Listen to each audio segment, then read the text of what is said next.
The story of John Henry Patterson. Flowing through Dayton, Ohio, is a narrow, sluggish canal which runs past a row of ugly frame buildings. One of these buildings is the office of the toll collector, and in the year 1868, the collector was a young man of 24, John Henry Patterson. Many a night after the lights of Dayton had blinked out, young John Patterson worked at his desk, listening to the swish of water beneath the cracked window. 10 pounds of coal. Let's see, that makes $5.63. And 50 pounds for... Howdy, John. You're working late again, huh? Stephen, I just can't make these accounts tally. What are they, canal tolls? No, it's this coal and wood business I'm running on the side. The figures just don't add up right. Oh, don't you worry about them. You're my brother, Stephen. I can talk to you. Of course you can. Tell me what's wrong. Well, I'm nearly 25 years old. And what am I doing? Sitting on the edge of a canal like a frog, making $10 a week and what little extra I can rake in from coal and wood orders. Oh, you won't be here all your life, you know. Well, you've had a good education. Yes, but I'm not fitted for anything. And there's no future in collecting coal. Well, there may be a future in the coal business. Say, we might get together. How? Well, I'm out of a job now, and I know where I can borrow a horse and wagon. I could hustle orders and deliver the coal myself. If I were successful, you could quit the canal and we'd set up a business place across town. Would you do it, Steve? It'll be hard work. No, I don't mind. These blamed accounts take up most of my time. You know, it's too bad somebody can't invent a machine to add up figures and keep track of cash. Well, a machine like that would be pretty near impossible. Well, maybe, but think of what you could do with it. Take this Thompson account, for instance. Mr. Thompson sent the bill back to me, said it wasn't figured right. He wouldn't dare do that if the bill was added up by a machine. You better stick to mathematics. They'll never invent a machine that can add. Well, perhaps not. But if it ever is invented, I'll be among the first to buy one of the doggone things.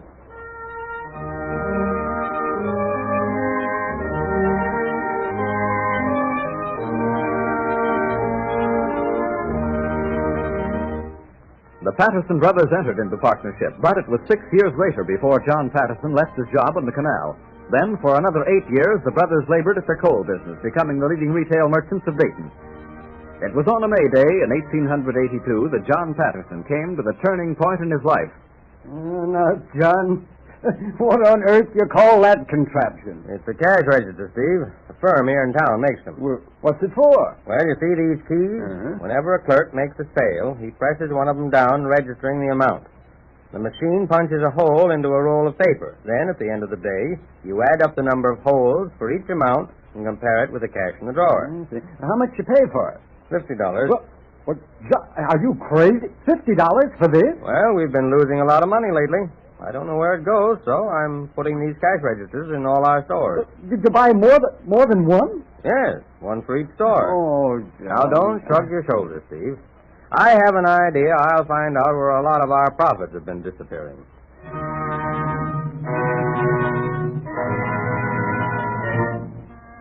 Well, Mr. Jones, the paper on the register tallies up with your cash exactly. I'm glad to hear that, sir. How long have you been with us, Jones? About 6 months. And how long has it been since we put in these cash registers? About 3 months. And every night for 3 months, your cash is balanced up exactly with the register? Yes, Mr. Patterson. That's all I wanted to know.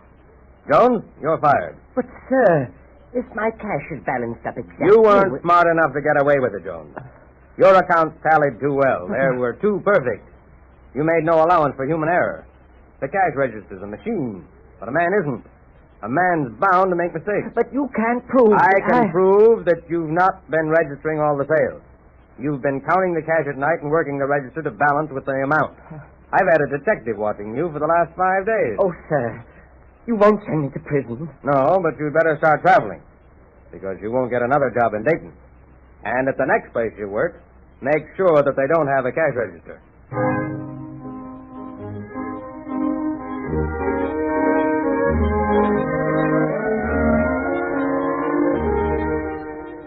After installing the cash register, the Patterson coal business showed an increased profit until 1884, when, due to operating difficulties, the concern began to lose money. John H. Patterson sold out and emerged with $16,000 in cash. Remembering the invention that had saved him hundreds of dollars, Patterson purchased a national manufacturing company, producers of the cash register. But the very next day, at the home of the company's former owner, George Phillips. Mr. Phillips, I've been thinking a lot about the contract I signed with you last night, and You want to back out, eh, Patterson? I'll give you $100 to consider our contract annulled. I'd take the cash register business off your hands, but since you like it so well and believe it has such a great future, I don't like to deprive you of it. Sorry, Patterson. A deal's a deal. I'll give you $500. Nope. I'm too glad to get out of the business. What would you say to $2,000? $2,000 if you'll tear up the contract. Look, if you were to hand the cash register business back to me and say, George, I'll make you a present of the stocks, I still wouldn't take it. Sorry. All right, then. I'm going into this business, and I'm going into it right. I'll make this thing a success if it takes every penny I have. And you're the gentleman that's going to be sorry.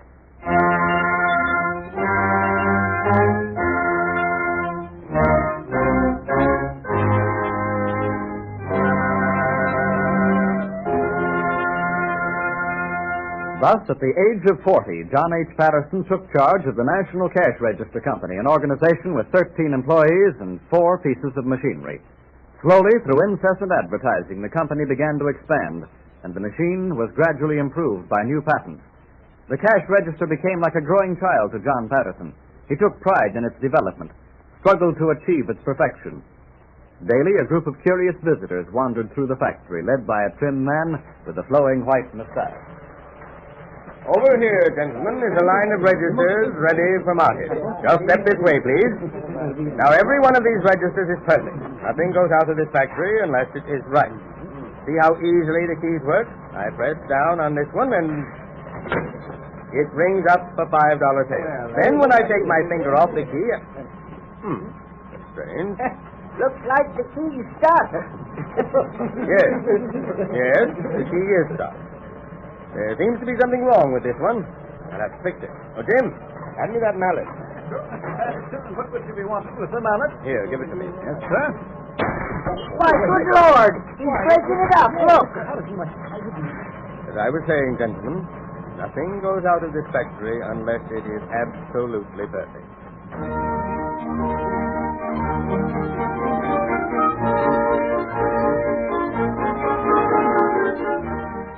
For years, nothing went out of the National Cash Register Company that was not absolutely perfect.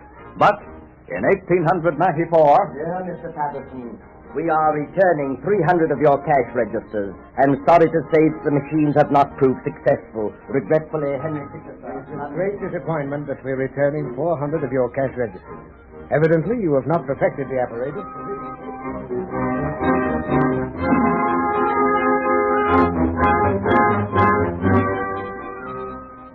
I don't know what's wrong, Stephen. We sent $50,000 worth of cash registers to England, and every one of them was sent back because of faulty workmanship. Well, what does the superintendent say?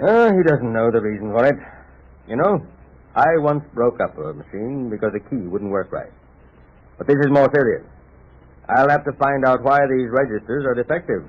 One more incident like this, and we'll go out of business. Why don't you have a long talk with the superintendent? No, I'll do something better.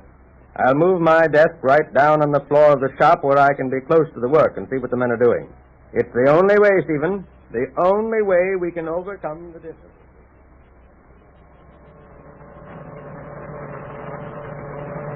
Listen, Conway, as man to man, I want to ask you a question. What's wrong with you? Well, Mr. Patterson, I hate to say this, but the factory's too dirty for a man to do his best work in. Is that all? Drinking water's bad, and most of the men don't have lockers. And also, if there's only a decent place around here where we could eat lunch. I'm beginning to understand now. Oh, I ain't complaining, sir, but we can't work as we ought to in conditions like this. From now on, things are going to be different. I'm going to clean up this factory, put in larger windows, and give you men a comfortable place to work. Thank you. I've been blaming the men for these defective registers. It wasn't your fault. It was mine. I paid $50,000 for this lesson, and I'm beginning to believe the lesson was worth it.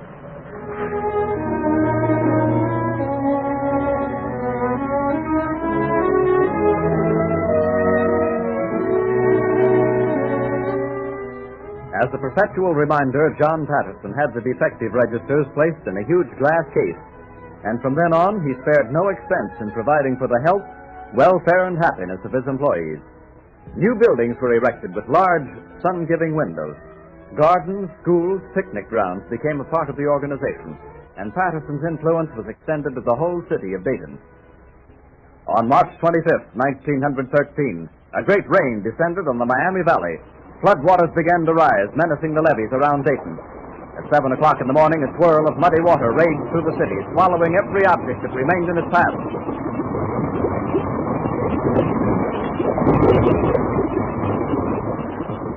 But on the high ground above the city, a group of clean, well-lighted buildings offered refuge to the homeless, food to the hungry, and medical care to the injured. Gentlemen, I have been expecting this flood.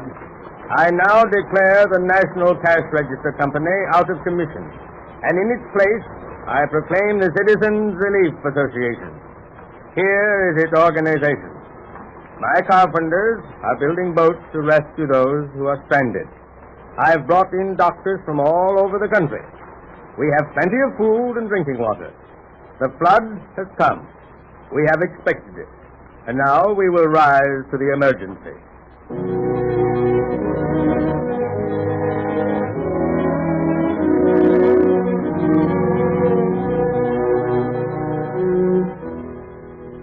In the black, flood-swept year of 1913, John H. Patterson spent over $1 million in aiding the stricken city of Dayton and entered it as operating expenses in the books of the National Cash Register Company.